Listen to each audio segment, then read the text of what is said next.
No. They remember what? No, I do. At practice? Yeah. Well, I used to. Come on, not that.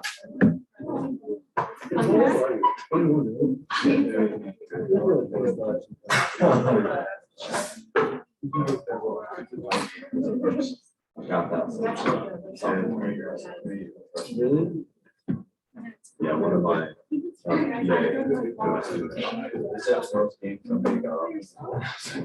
right, let's begin so then we can end a week from today. We actually begin reviewing for our first exam. So, yeah, we'll finish off our first round of lectures next Tuesday, and Thursday class will be all about the review for your tests coming up. So that's coming up quickly. Lecture today, lecture Tuesday. Remember the extra credit opportunity on Friday morning, 10 o'clock.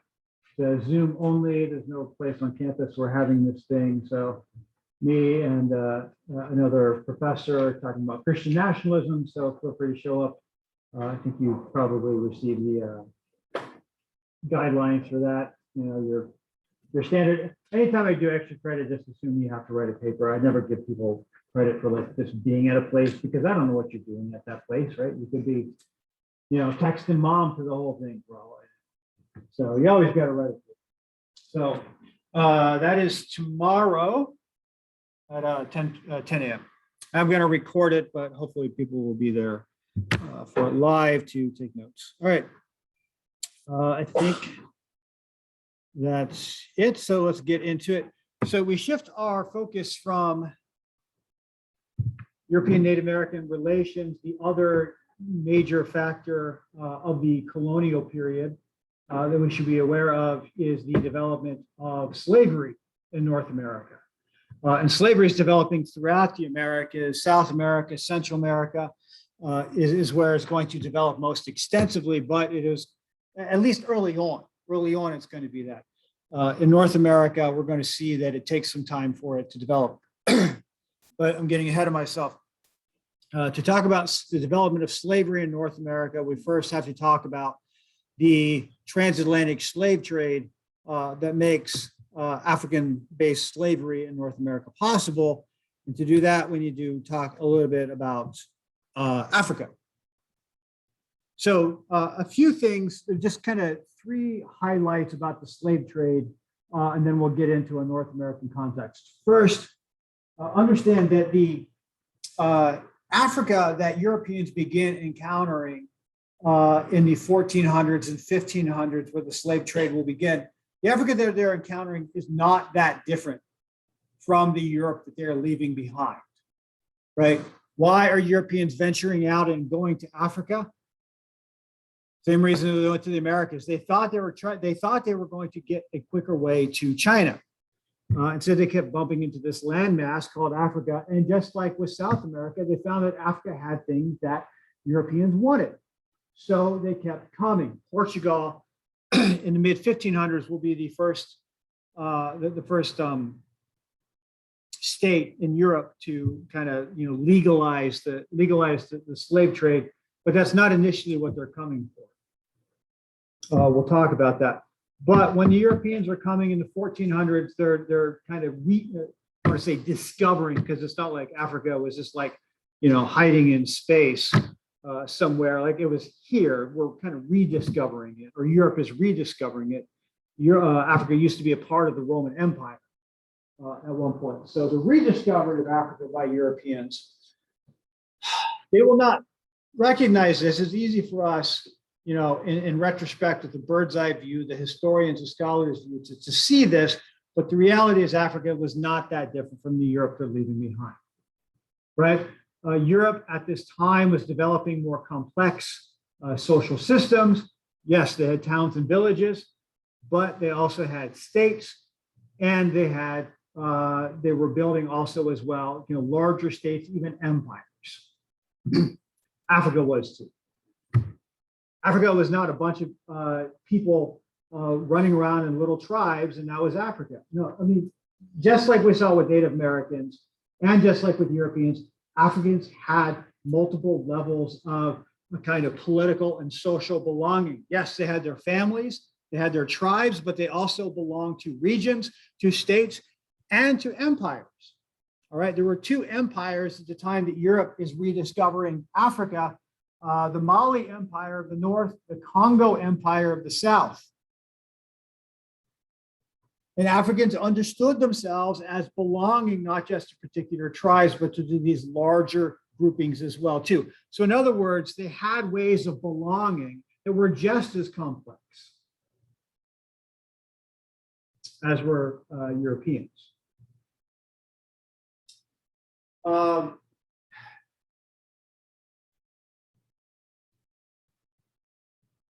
right, it's been 2 years since I gave this lecture, so I need to look through my how are they the same list. Economically, Africa is actually in some ways ahead of Europe at this time. Europe is not quite at their kind of capitalist takeoff. They're definitely not at their industrial takeoff. But they're starting to kind of figure that stuff out at this time, and exploration is going to help them to be able to do that, but they're still kind of far off of that. The Africa that they are encountering, though, was an Africa in which was rich, not just in natural resources, but in manufactured resources as well, too. Africans did not think of like, a bunch of like Ford factories spread out around Africa. That's not what manufacturing meant. But the reality is that they had particular industries on that continent that were quite productive and complex trading too. I mean, whenever you have kind of an empire system set up in this kind of way like Africa was, you're going to have extensive networks in trade and travel. Again, ones that were more advanced than Europe, because Europe is still trying to figure this stuff out. Europe is in many ways, during the years of the 1400s and 1500s, even into the 1600s, Europe is a place that people need to get away from. It's a place of scarcity. Is a place of too many people and not enough natural resources. And thus, every few years, somebody sneezes and that continent goes to war. That's not Africa. Africa is a place, now, not that Africa didn't have warfare, they did. But Africa was a place of abundant natural resources. I know it's hard to imagine this because the Africa that you know today is a place of scarcity. It is a place where there's more people than that continent can support. But the Africa that you know is an Africa of very recent creation. It is an Africa that has been created by colonial exploitation that lasted 100, 150 years. And it's an Africa that has been created by climate change. It's an Africa which had deserts at this time, but not nearly as extensive as it is now. Climate change has wreaked havoc on that continent. Desertification, the expansion of unfarmable land has been going on rapidly since the years after World War II. Look, Africa was a place that all the European powers into the 20th century even wanted to monopolize because it was a place that was rich in, not just in like minerals, but it was a place that was rich in foodstuffs. France desperately tried to hold on to their African holdings after World War II because Africa was just so productive of food.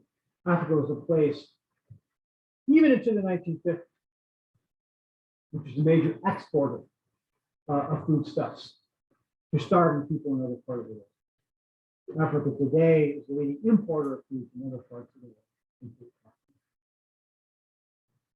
world. And so we can't look at a place and say, oh, it's always been like this. Africa has always been like this. It hasn't, right?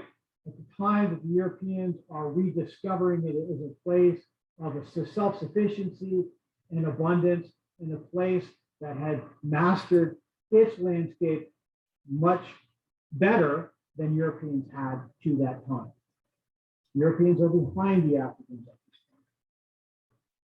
this time. And socially, Europe has complex social system at this time of church people, of nobles, of serfs, essentially slaves. Africa has complex systems too. Again, I think we take these images from movies or TV and we read them back in history. And so we think of like Africans were all just like, in these little tribes and they're all equal and there was no distinctions between them. But Africa was a place that had social stratification just like Europe. It was a place with all different kinds of privilege, of political import, obviously rising up to the kings of the Mali and Congo Empire. But it was a place that had its lower classes as well too. In fact, as much as 30% of African societies were slaves. Africa had an extensive practice of slavery at the time that the Europeans are discovering it. I don't necessarily think of slavery in the way that we would think of 19th or even 18th century slavery in the United States. They were, pretty different. In some ways, African slavery was a little bit more fluid. Just because you began your life as a slave did not necessarily mean that you were going to end your life as a slave. And it was not in any way, shape, or form a given that just because you were born to a slave mother, that you yourself were a slave. So it was more fluid, more open system than would develop in the Americas. But nevertheless, it was a practice of slavery. So first major point, the Africa that Europeans are encountering is not that different from Europe itself. In some ways, it's more advanced than Europe. Second point, the slave trade develops as more as a series of business transactions than it does as a bunch of one people running roughshod over another, right? I think we, just like we think of Native Europeans, we tell the story of Europeans as kind of running over Native Americans. Native Americans were just completely helpless, and hopefully I've disabused you of that that false narrative.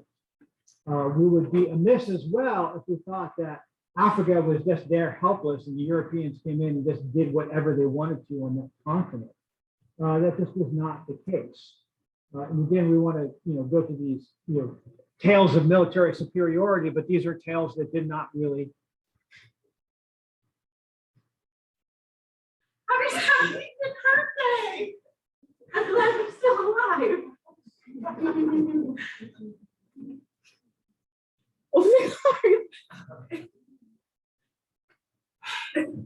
Thank you, Annie. This is so nice of you. I brought you cinnamon for your coat. Oh my goodness. Does anyone have birthday treats? Birthday treats? Anyone? It's a birthday treat. Pass them around. That is very generous of you. Thank you. Happy birthday to you. Happy birthday to you. Happy birthday, dear Marky Mark. Happy birthday to you. Yay! That's a good one. One for the ages. I'm not 75. I'm 77. It is your birthday, though, right? What? It is your birthday, though, right? Huh? I hate when I get that wrong. It was a good time to celebrate. Yeah, I figured you weren't. I did doing turn anything 50 important here this year. anyway. What's that? I said I figured you weren't doing anything important here anyway. No, I'm not trying to talk about slavery or anything. You didn't interrupt a very important lecture. That's all right.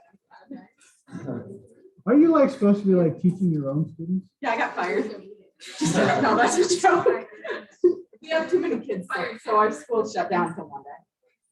And so your thought was, all right, how can I go? That's pretty good. Thank you. Have a great class. No, it's not, but it was Colin's birthday 2 days ago. Yesterday. Colin right there. So you should have come and celebrated Colin. Attention. Mark's kind of an attention hog. Hi, Mark. TGH. TGH.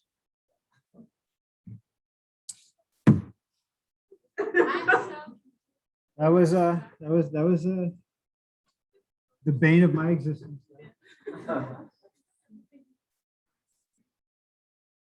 Do I drink this now? Yeah. I used to drink a Coke about every day in class.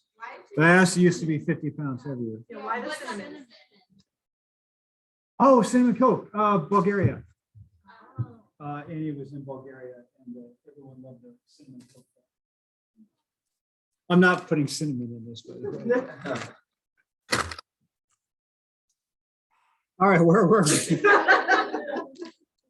I wish I could say that was the first time that she's done that, but it is not. I mean, she doesn't even go here anymore.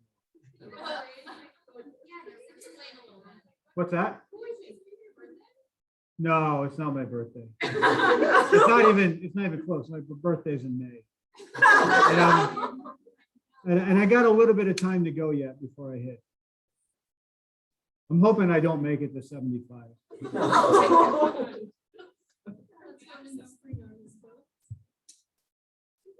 What's that? I think so. Yeah, that is, I don't know. All right. Like I said, it just happens from time to time. At least she brought me Coke this time. And she brought you cookies. So it's a good thing.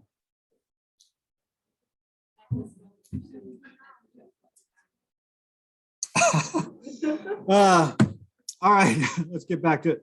Military superiority.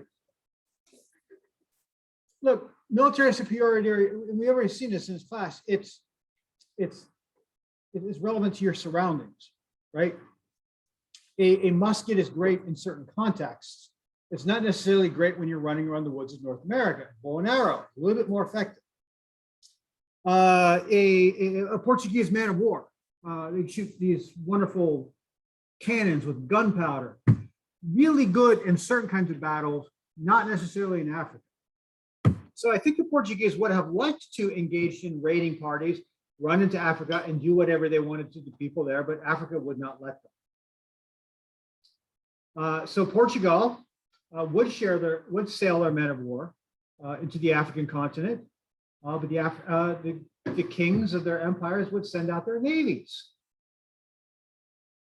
And yes, Africa had navies to protect their coastlines against enemies, particularly when these large ships started coming, showing up. They started realizing, oh, I think we need to defend ourselves against these guys. But African navies were built primarily not for large voyages on the Atlantic. They were for navigating all the great rivers of Africa. And so they were essentially large canoes. Think about how hard it would be for a ship with a cannon to try to hit a canoe. All right, so your man of war, all right, there's the canoe. All right, you're going to show your force. You're going to fire a cannon, so you aim it there. You fire and you hit water because the canoe's over here now because canoes are maneuverable, right? All right, so turn the cannon over here. We're going to load it up again. But by the time you fired your cannon about 3 times, you got about 20 javelins sticking out of you, because javelins and javelin throwers are deadly accurate over long distances because you tend to get good at things that you practice a lot. And so there is no military superiority. In fact, we have records of the Portuguese who are engaged in illegal trading, having their ships confiscated by Africans who just refused to let them do what they wanted to. So we have to think of the development of trade between Europeans and Native Americans, less as Europeans going into Africa and doing whatever they want to do to an inferior people. We have to remember Africans had home field advantage and they forced the Europeans to play by their rules. Instead of thinking of Europeans and Africans engaged in war with each other, it's just as typical to see them sitting down at a table, engaged in business transactions. Regular, routine kind of trade, boring stuff is much more common between Europeans and Africans because Africans forced Europeans to play by their rules. In fact, Europeans were the subordinate in this situation. Europeans had to pay all kinds of taxes if they wanted to trade with Africa. Africans forced them to pay all kinds of special taxes, usually in the form of gifts. And we saw that with the Black Robe film, the same that Native American tribes expected Europeans to give them gifts of metalworked goods or possibly guns. Africans forced Europeans to have to give them gifts. And we understand that to be a kind of tax they were expected to pay. Now, what did Europeans want out of Africa? At first, gold. And that little inlet there around Africa's west coast was known as the Gold Coast, where Europeans went in looking for gold, to trade for gold.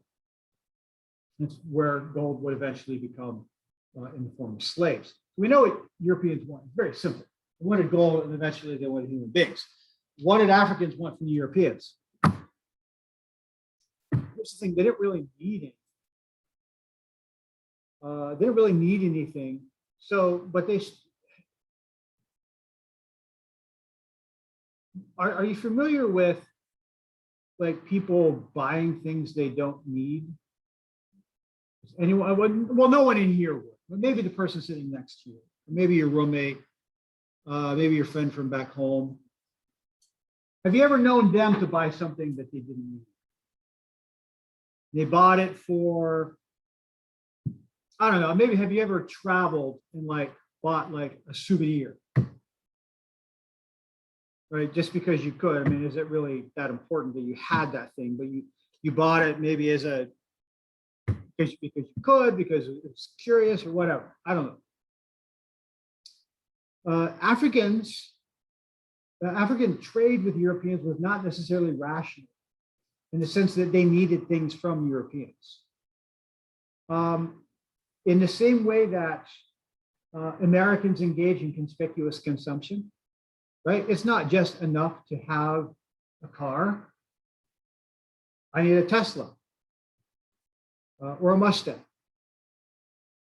Not my rusty old Hyundai sitting out in the parking lot. It's not enough to have a 30-inch flat screen TV. You need a 50-inch flat screen TV. Anyone really need a 50-inch flat screen TV? Maybe a business, probably not a home. Maybe my home does. My son games a lot. But Africans engaged in conspicuous consumption. They traded with Europeans not because they needed anything from the Europeans. They traded with Europeans because they could. They traded with Europeans because they could afford, because they had the wealth. And it was generally the wealthy trading with the Europeans who were running these trade shows. They traded to get these foreign-made goods so that they could wear these European goods. The European goods were not necessarily better than African-made textiles. But your ability to buy foreign stuff, to wear foreign stuff, to show off foreign stuff, gives you a kind of power over your neighbor. It's a very intangible kind of power. It's a cultural kind of power, but it is a power nonetheless.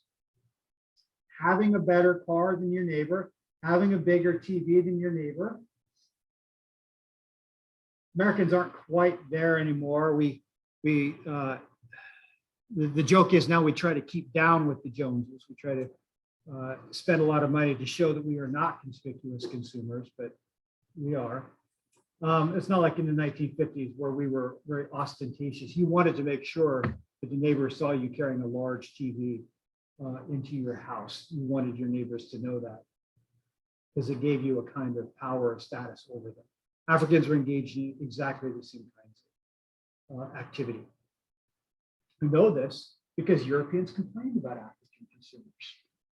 I'm sorry, I don't have the exact quotations anymore, but I remember one European trader would say, you know, the African, I'm paraphrasing, the Africans are so vain.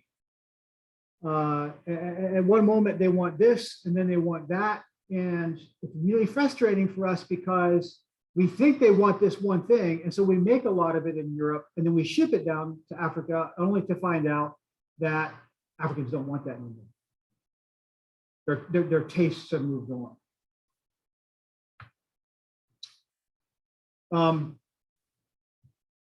There was probably a point in the 1980s where clothing manufacturers said, you know what, Americans are going to wear ripped jeans, designer ripped jeans forever. They're never going to stop wearing ripped jeans. No. Yeah, ripped jeans. Designer ripped jeans. I had a pair of designer ripped jeans. $60 for my designer pair of ripped jeans. Well, I know you like, hey, Edwards, I can take your jeans and like, you can give me $60 and I'll rip them for you. Well, mine had like the number of information on them. So mine were really cool acid wash denim ripped jeans. And so there's gotta be somebody out there who's like, all right, we're gonna make a lot of these because people are always gonna like buy ripped jeans. And then like 1990 came and then people stopped wearing ripped jeans. They kept wearing jeans, they just didn't wear ripped jeans. No, the producers from the 1980s would love living now because everywhere I see on campus, like somebody's wearing ripped jeans. They would love, like if they just could have like put a pin in history for about 20, 30 years, they would love to live right now where everybody's wearing ripped jeans and try to get you to buy some designer ripped jeans. They don't want you ripping your own jeans. Don't you know? Ripped jeans don't count unless you buy it from a store. You don't spend $60, they're not really ripped jeans.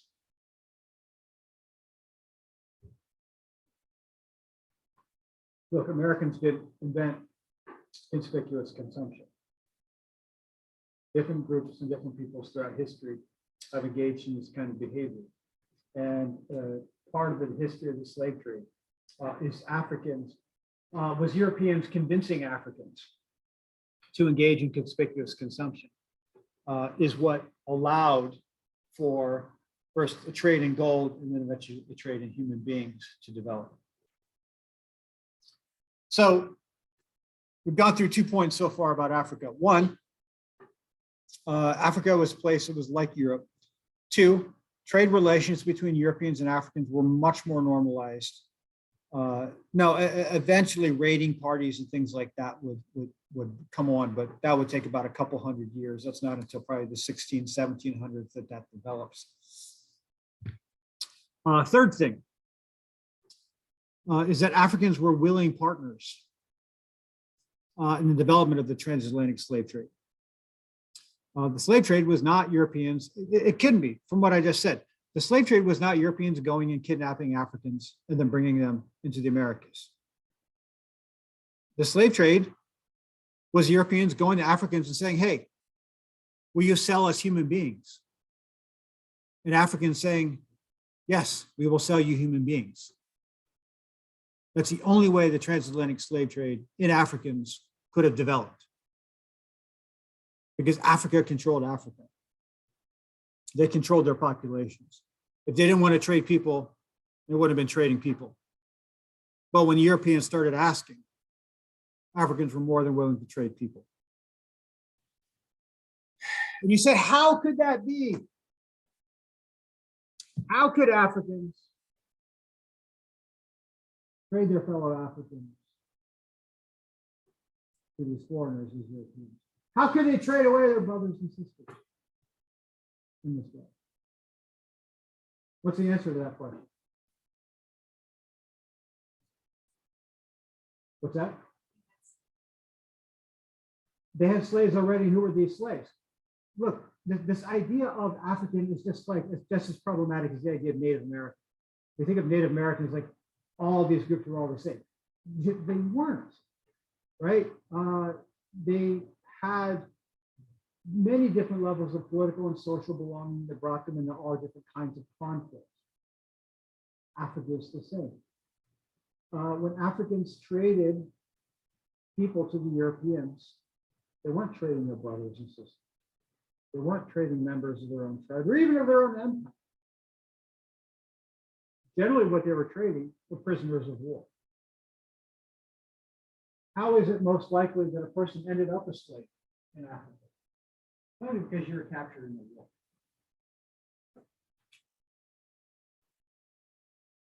And so when Europeans started asking Africans for people to bring to the world for laborers, Africans like, yeah, we can do that. I mean, they were already doing it. They're already taking people captive and putting them into slavery. Sorry, I can't reach up there, but in between the two empires, the Congo and the Mali, kind of running between northern and southern Africa, was an extensive slave trade. Historians call the River of Slaves. Right, as these two slave traders ran human beings, trafficked human beings back and forth in the internal of the African continent. When Europeans are here on this Gold Coast, start appearing, and first they want gold. And they say, gold's nice, but when you trade as human beings, it was very easy for this river of slaves running here to just get diverted to the shorelines. It was an incredibly rational process on the part of Africans. These Europeans, they want people. We got people. And the river of slaves just got diverted to the coast. So we have to get beyond this idea that it's Europeans running around Africa, capturing Africans. Now, in the future, there would be some of that going on. But the development of the slave trade was established by Africans capturing other Africans during wartime and then selling them to the Europeans. That's how the transatlantic slave trade develops. It develops because Africans already had a system of slavery. Europe did not. Talk more about that in a little bit. Africa already had an extensive system of slavery, and it's one that they were willing to share with the Europeans. Europeans were just the ones to bring it across the Atlantic, but it was a system that was already put in place by Africans.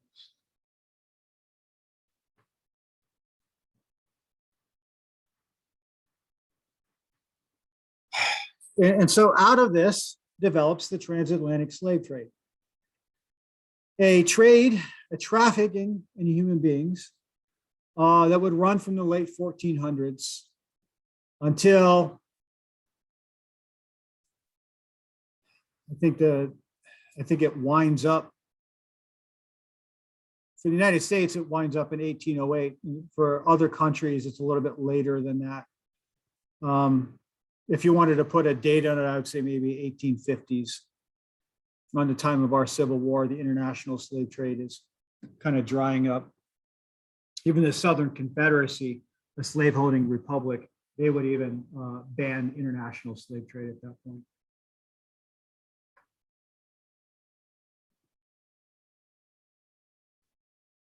Between those roughly 300, 400 years. Just to the Americas, 12 million people will be taken out of Africa and brought into the Americas as on free labor. Some with the chance for freedom, others not. Of that 12 million, an estimated only 10.5 million actually made it.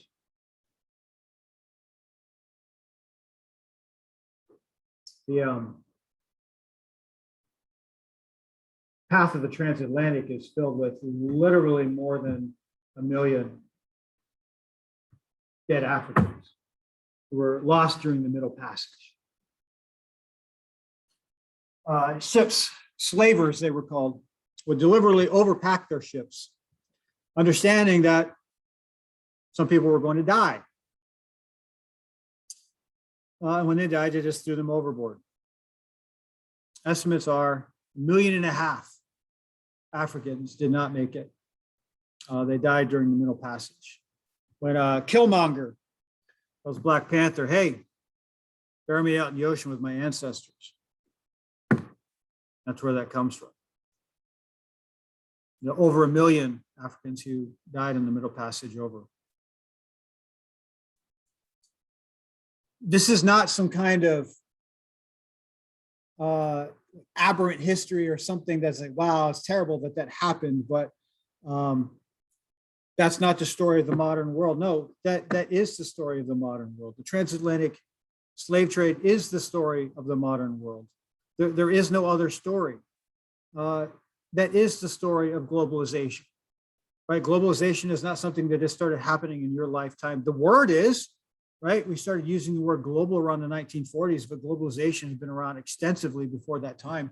Globalization, the process of turning this planet into a brain with all the interconnections that go with a brain.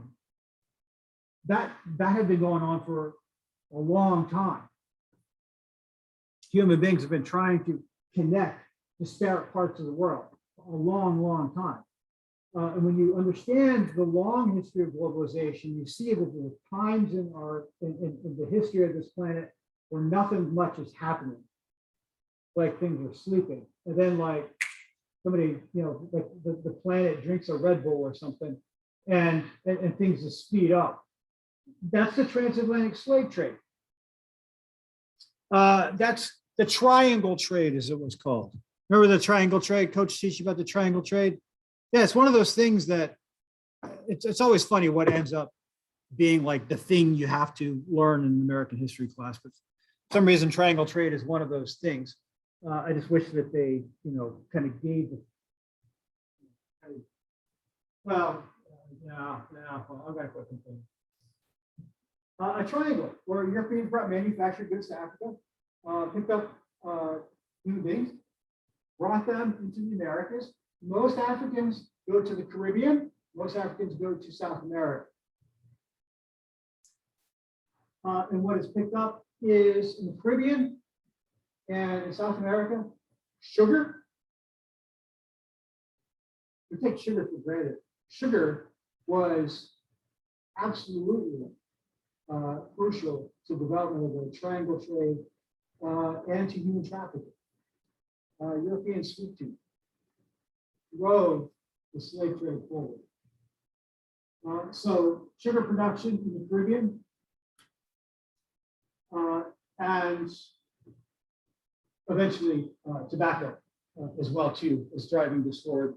European desire for sugar and tobacco really made this triangle work. Understand though, there were all different kinds of triangles that were developing. There's more than just simply this. There were some triangles that were developing internal to the continent. There's a triangle that went from the New England area into the south and then back up to New England as English sugar producers did not want to, do things like provide lumber, housing for their slaves, or provide food for their slaves. Is just sugar, sugar, sugar. And so those wonderful Puritans in New England was like, oh, okay, well, we'll take care of you. So the Puritans shipped lumber and shipped foodstuffs down to maintain the system of sugar slavery in the Caribbean. There's no place in North America that was not involved in the transatlantic slave trade or perpetuating slavery. There's just nothing on this continent that is untouched by the history of slavery. Everything and everyone is a part of it. But this is the history of globalization, right? Globalization, which we talk about generally in a positive light today, but I think if we understand the long history of globalization and understand particularly this period of the Great Leap Forward, a period in which people don't even know, like, if you just kind of sail out that way, if you're going to fall off the end of the earth, to trade that becomes so routine that they could almost predict within a half hour when a ship that has left England when it's going to arrive in North America. The mastery of this amazing physical roadblock to human community, the Atlantic, and the ability of human beings to tame it in a couple hundred years truly was remarkable in advancing globalization. Of course, airplanes do a little bit better job even than the boats, right? But this amazing advance of human evolution is driven by and made possible by the enslavement of 12 million people. That's just the ones going to the Americas. I'm not even talking about the millions who went to Asia and the loss of millions of lives in that Atlantic along the way. All right, let's shift and talk about what's going on in North America.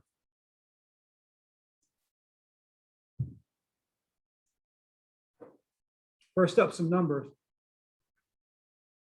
The first evidence we have of Africans being sold in North America. Again, Africans are being sold in the Caribbean, Central America, and in Africa, and in Brazil, well before 1619.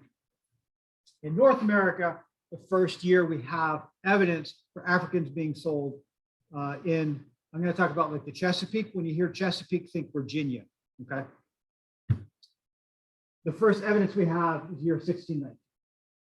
Is where, if you've heard of the 1619 project, history education project, this is where that comes from. A project that tries to center slavery as more towards the meaning of American history.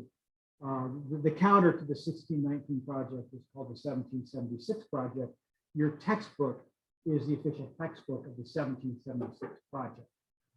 So it's a project that's deliberately trying to counter in some ways the 1619 project. This is where 1619 comes from, first evidence we have. So from 1619 to 1700, the numbers we have are about 28,000 Africans were brought. About 28,000, all those millions coming over, about 28,000 are in North America in 1700. So from the first introduction, 1700, 80 years, 19, about 28,000. 1700, 1776. You guys know the year 1776? Not familiar at all? Old Declaration of Independence thing. Yeah, it was about 350,000 enslaved Africans at the time of our independence. About 350,000 enslaved Africans at the time of our independence. Estimates are that about 250,000 of them had come over on the Middle Passage. So first 80 years in North America, 28,000. Second 80 years, 250,000. What do those numbers suggest?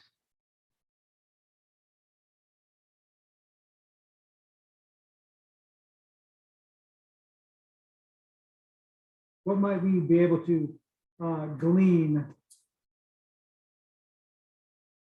Let me put it a different way. Based on those numbers, would you say that African slavery, the slavery that we predominantly remember, would you say that African slavery developed quickly or gradually?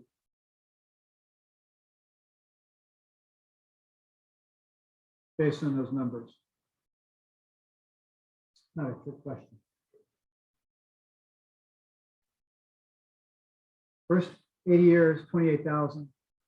Second 80 years, 250,000. Well, gradually, right? Because it's what those numbers suggest is there's not that many people coming in. There's not that many Africans coming in the 1600s. In the 1700s, large number of Africans being brought. What's going on? Is there not a need for labor in British North America?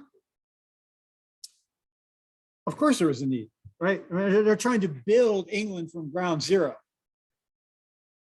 There's an extensive need, particularly in the South, for tobacco production and expanding tobacco production.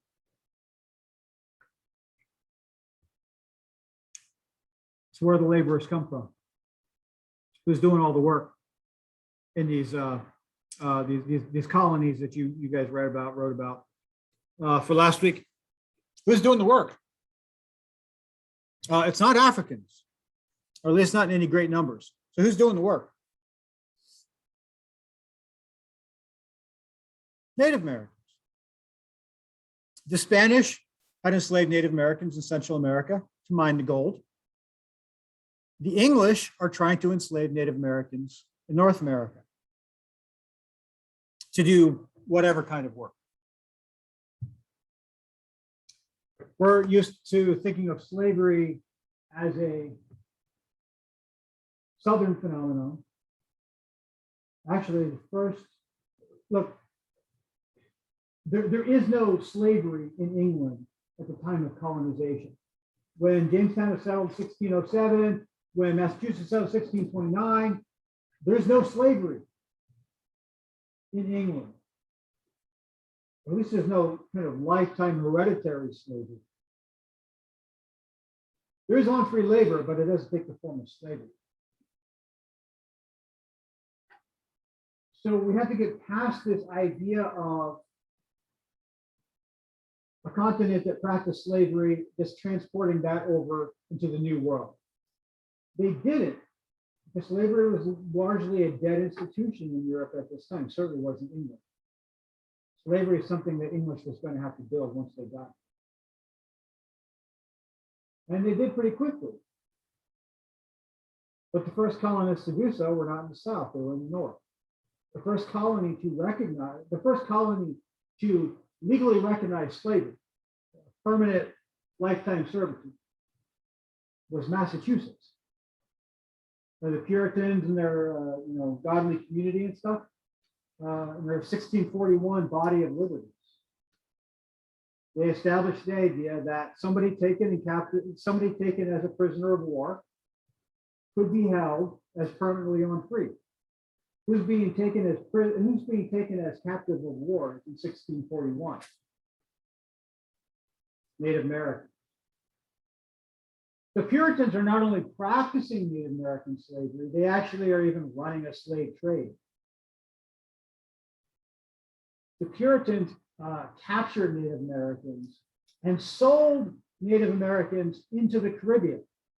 The Puritans sent Native Americans to produce sugar in the Caribbean. At least 1,000 Native Americans found their way into the Caribbean as the Puritans sold them into slavery. The Puritans not only practiced slavery first, they're also slave traders. The problem with trying to enslave Native Americans in North America is that Native Americans had this tendency to run away because they didn't like being slaves, kind of stinks. So they left, and they could because they kind of knew their surroundings pretty well. So enslavement of Native Americans worked better in the North, where there were more Native Americans who were more decimated by disease, and it was easier to kind of pacify them. In the Chesapeake, they tried to enslave Native Americans too. It didn't work as well there. Native Americans had this terrible tendency of running away from slavery. So it's not Africans. In the South, it's not Native Americans. So who is it? Who are the slaves? The English. The English are the slaves. This is one of those other things Coach talks to you about. Indentured servitude. You guys remember indentured servants from high school?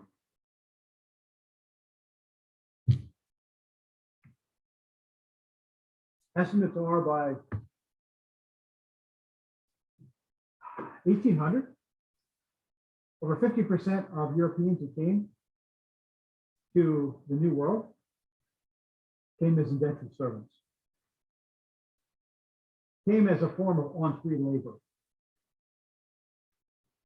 I use this term on-free labor. It's a more inclusive term, right? Because ultimately, what is an indentured servant in the absence of a kind of clear, legal principle? So I think sometimes we want to think of indentured servants as kind of like working at McDonald's, right? And it's not like that. It's slavery with an escape clause, right? The general indentured person came to Americas. They needed to get out of Europe. They needed to get out of England for all the reasons I've talked about. England is a place of scarcity. There's not opportunity there. Or maybe they shot a man in Reno and they needed to get out of there, just to watch him die.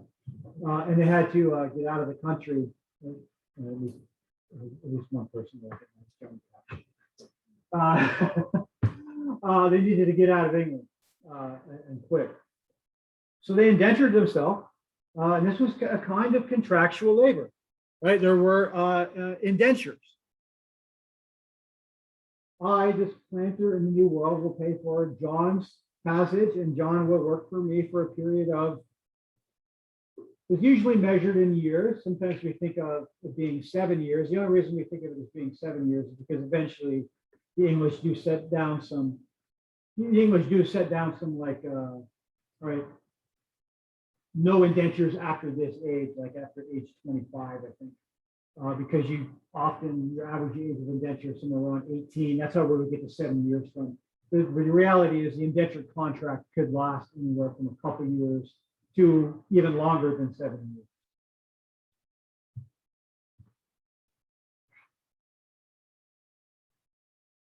We think of indenture as like a voluntary servitude. It wasn't always. There were slave catchers in London. Indentured servant catchers who would go around and take kids off the street of London. because there's a great demand for indentured servants in the world. So people will go around and capture kids and bring them to the New World and sell them as indentured servants. So it wasn't necessarily the case that you ended up being indentured by your own will. And what rights did you have as an indentured servant in the New World? In the absence of law, which there wasn't really much of any for about 100 years or so, you didn't really have any rights. And so your owner, and I think that's the right term to use because he owned you through your contract, could physically and sexually abuse you at will, and there wasn't much you could do except run away, and indentured servants ran away just as much as slaves in the future would run away. You try to fight back, that wouldn't end very well. But nevertheless, there was this expectation that at some point you would have to be free. The indentured servitude was bound by a contract at some point. Whether you did extra work to buy your way out or you just lived out the term of your contract, at some point, you're not going to be on free anymore. Indentured servitude, frankly, a little bit more like the African system. A little bit more fluid, a little bit more open. Indentured servitude works really well in the Americas, in North America, provided two things. One, there's a steady supply of people wanting to indenture themselves to come over. And two, people are not living up to terms of their contract. As long as indentured servants are dropping dead left and right after maybe a couple months or a couple years, they're not living up to terms of their contracts, indentured servitude works really well. And you remember reading about this, the Chesapeake. It takes the Chesapeake a really long time to be kind of human friendly. So if you're coming in as an indentured servant in the 1620s into the Chesapeake, chances are you probably are going to die on free. You're probably not going to make it. It's the slaughterhouse for you. If you start coming in the 1640s and after, as the land is settled, people get used to germs and disease and all that kind of stuff. Things just begin settling down and settling in and accepting the Europeans. Then it becomes more likely that you might make it to the end of your contract. And when you do, what do you expect to do at that point?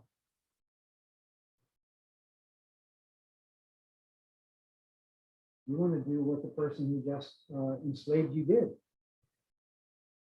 You want to get land. You want to plant tobacco. And you want to have people working for you. That doesn't happen for the first couple decades of this system. By the 1640s, it begins to happen. And it's going to cause some problems. As you have more people who are wanting more land, more laborers, what does that do to your society?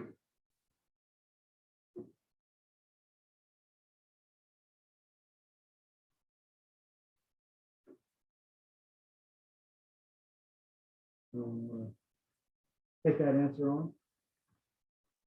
What's happening? More people are living up to terms of the contract. They want to become landowners, tobacco farmers. What do you think is going to be the effect of that long term?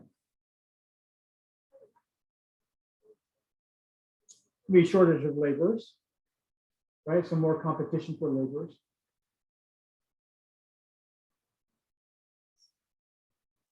It is going to require more workers somehow. That supply has to come from somewhere, right? But the availability of the land. Where's that land going to come from? That new land these indentured servants are expecting, where's that land going to come from?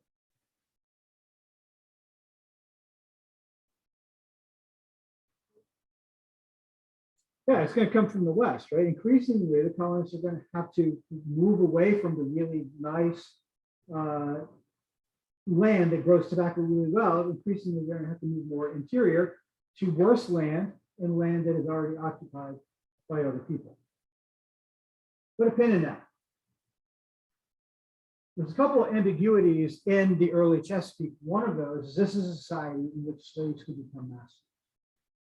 The fluid nature of the indentured servitude system, when people start living out the terms of their contracts, means that people are starting their lives in the new world as slaves. Then they're becoming masters. They want to become, they want to have, they want to own other people themselves. That fluidity, as we just kind of talked about, is going to put pressure on the Chesapeake. Where's the land? Where's the labor going to come from? How are we going to work this out with the Native Americans? All these problems are going to explode in 1676. I'm getting ahead of myself. The other question we have to ask is, all right, so we understand that these the English people are coming in primarily during these years. They're the primary laborers, but we know that Africans are coming in as well too. Not in huge numbers, but they are coming in. And so the question is, what is the status of those Africans? Are they slaves within an indentured servitude system, or are Africans somehow treated differently within that system?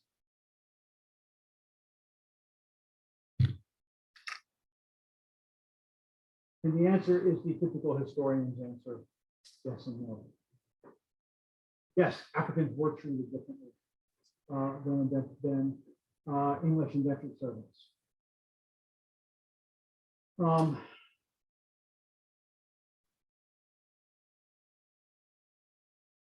But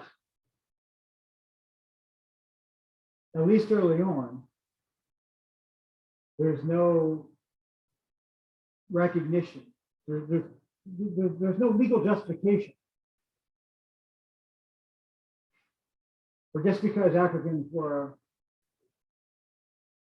came by different circumstances, holding them permanently in prison. So the yes and no is this.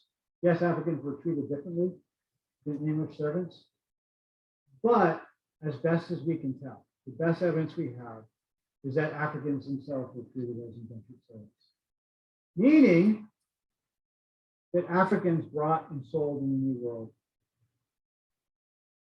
came with an expectation that they would not be permanently enslaved.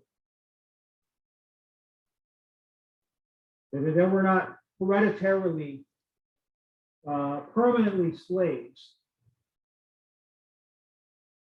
but they could expect at some point to gain their freedom. Now, maybe their contracts would be longer, maybe their work would be harsher. All that's true. But the idea that, well, given the circumstances, these workers, they all can be free at some point. But this guy, this family, they're permanently on free. It's just not there early on. Because slavery as a permanent system is just not there early on. Look,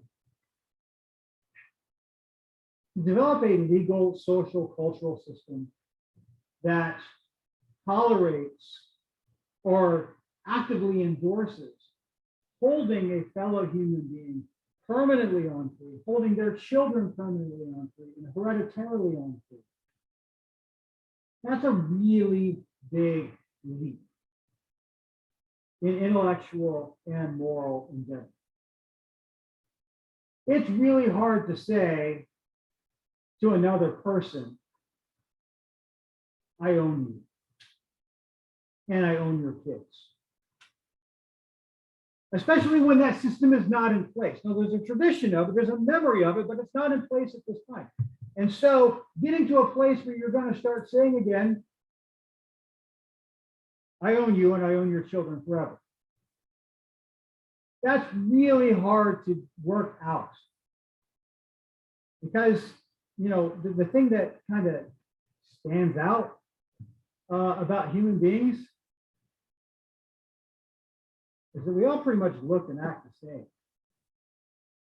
I mean, there's some differences and stuff, but for the most part, human beings are human beings. And so to develop a system legally, socially, in which you're saying, I own you, or I own your family, I own your kids permanent, that's really hard to do. And so it shouldn't surprise us that a society that did not have a ready-made system of slavery in place treats Africans as indentured servants. Now we have to bring white supremacy into this as well too. Are you saying, Edwards, that the Africans being brought into and sold in the Chesapeake during this time did not face racial discrimination? Absolutely they did. They did, but it's not like race as we think of it today. We think of race purely in terms of skin color and physical differences. That's a really, really weird way of, I mean, it's hard enough to say from one person to another, I own you and I own your kids. It's even harder to say, I own you and you own your kids because you look differently than me. I mean, that's just stupid. Let's call it what it is. That kind of logic is stupid. But it is the logic that has in many ways shaped this country. It didn't begin with skin color. Africans were discriminated against because they weren't Christian, because they weren't English. Religion, place of birth, which at this time were pretty much synonymous, right? What was, I mean, you had this exposure already. We talked about Christianity. Is Christianity a religion or is Christianity a race at this point in world history? Yes, it is. Yes, it is both. It is a religion and a race. Christianity is a way that Europeans could say to Native Americans, you're not like us. You're not like us because you don't know Jesus, but also because you don't farm. And all those things are mixed together. It shouldn't surprise us that Africans face discrimination along those same lines too. And so Europeans tried to, on their Africans that they purchased through the slave trade, they tried to, on the basis of discrimination, because Africans weren't Christians, because Africans were not English, they tried to, extend their contracts. They worked them harder. They sexually abused them harder. But they did not think they had a right to own that person for life. Yes, Africans faced discrimination, but not because of the color of their skin. Yes, I mean, clearly the physiological differences were noticed and talked about, but they weren't of a sort that the English thought, well, I'm going to treat this person and their labor differently because they look differently than me. I'm going to treat this person differently in their labor because they're not Christian, because they're not English. Slavery or on-free labor is developing in North America, independent of white supremacy. Africans faced racial discrimination, but they faced discrimination because they weren't Christian, not because of the color of their skin. I know this is really hard to kind of theorize, but we can't, I think, understand white supremacy or whiteness in our own day if we don't understand that this is something that is not always there, right? I think a common understanding of how did slavery develop in North America is that students say, well, Europeans enslaved people who look differently than them, right? That's your kind of your classical racism. So that's why they enslaved African Americans, because they look differently than them. No. They discriminated against their African laborers because their African laborers weren't Christian, because their African laborers weren't English. White supremacy came later. We'll finish that on Tuesday. how do we know? What is the evidence we might look to say that Africans did not or were not treated as permanently on free slaves right from the start? We have stories. The story of Anthony Johnson, for instance. Anthony Johnson, as best as we can tell, arrived in the New World, sold on the middle, through the Middle Passage, sold in the Chesapeake around 1621. The records that we have on Johnson is that he was a free man by 1625. Johnson, as an African, didn't look to go back to Africa or anything like that. Decided to do what everybody else who lived out the terms of their contract tried to do. He sought to become a planter. And so Johnson bought land. Eventually have a farm of 250 acres, which was really small for that time. But when we consider that this person was an African tobacco farmer in English society, 250-acre farm is pretty substantial. Not one that he and his wife could plant by themselves. So Johnson had indentured servants working for him. Some African, some English. Think about how different this is than the Gone with the Wind story of slavery that we imagine. Plantations of extensive people of color, overseen by a white oligarch. We have the absolute reverse of that in the early years of the Chesapeake. We have Anthony Johnson in Africa, who has Englishmen working for him. How do we know so much about Anthony Johnson? Because he had to go to court. And so we have court records. Not too many court records survived, but thankfully Anthony Johnson's did. So we know a lot about Johnson. I mean, the fact that Johnson as an African could sue an English court and win, and almost every time he went to court, he ended up winning, itself just spoke to the fluidity of this society. Not only is this a society where slaves could become masters, this is a society where Africans, foreigners, could become planters and even citizens who could sue in court and win. His big case came in 1654. Johnson had purchased a man named John Casor, C-A-S-O-R.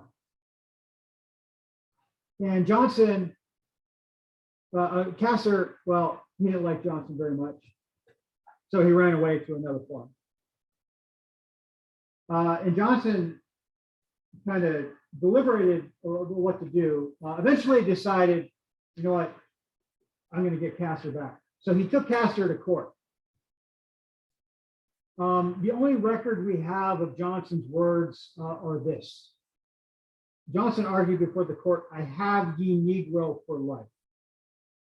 I have ye Negro for life. Johnson is saying, when I purchased Casor, I didn't purchase him as an indentured servant with somebody who had the opportunity to become free. He doesn't have a right to run away. I purchased him permanently on free. What Johnson is saying is, he's my slave, I'm a slave owner. The courts in 1654 sided with Johnson. It's one of the first records we have of a court saying this person is a slave, this person is a slave owner. And think about who that slave owner is. It's not a person of English descent. One of the first legally recognized slave owners in North America was African.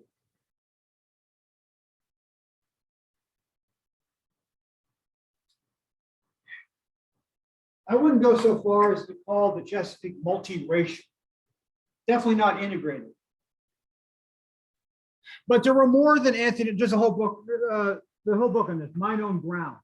about the free African community in the Chesapeake during these years. Anthony Johnson anchors that story, but the reality is that there's other Africans as well too, who also found themselves brought to the New World and freed and inhabiting Chesapeake society in different ways. But there's an entire free community of Africans inhabiting the Chesapeake during these years, and the Chesapeake allowed it because, unlike England, they have not yet got around to developing a kind of permanent slave code or slave system yet. Legally, they're not quite there.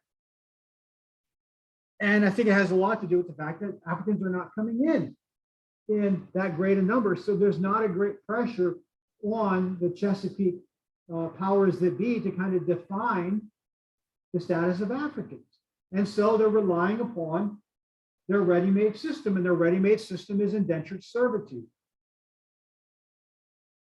And so, well, Africans, we know that they faced discrimination because they weren't Christian, because they weren't English. We also know that Africans themselves, even though they were brought and sold as slaves in the Chesapeake, still were finding their freedom. Not just finding their freedom, but finding success as tobacco farmers. So the Chesapeake before 1650 is a weird, weird place. This is my point. There's on free labor at this time, but it's an on free labor that increasingly can expect to win their freedom, secure their freedom. Not only that, but as a place where even foreigners, in this case, Africans, could expect to win their freedom and to be able to live, perhaps even prosper in this society. The Anthony Johnson story suggests that white supremacy is not operative at this time. On free labor is progressing in North America, white supremacy is not. It can't.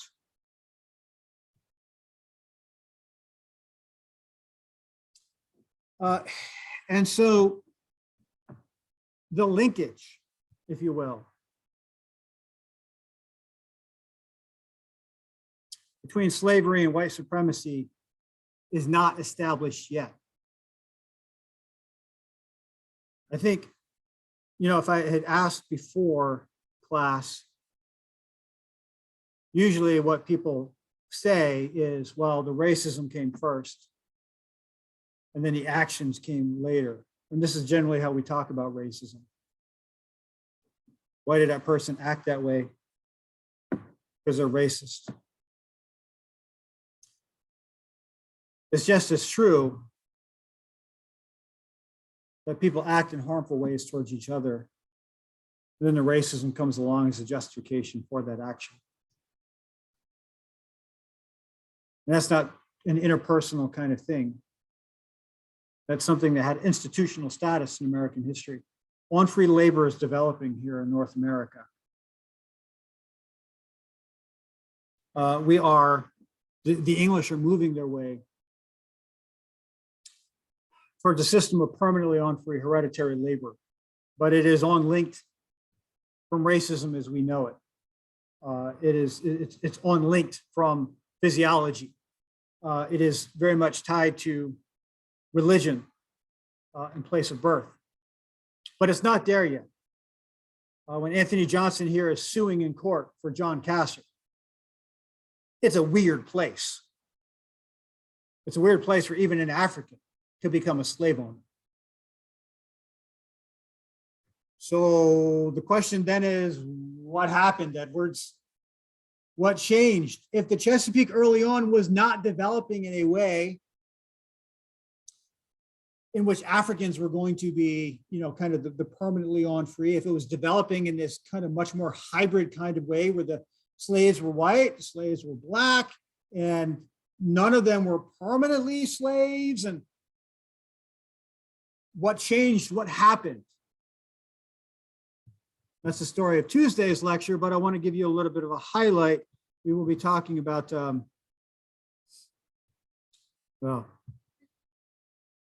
Bacon's Rebellion. So stay with me here. We have a video to watch.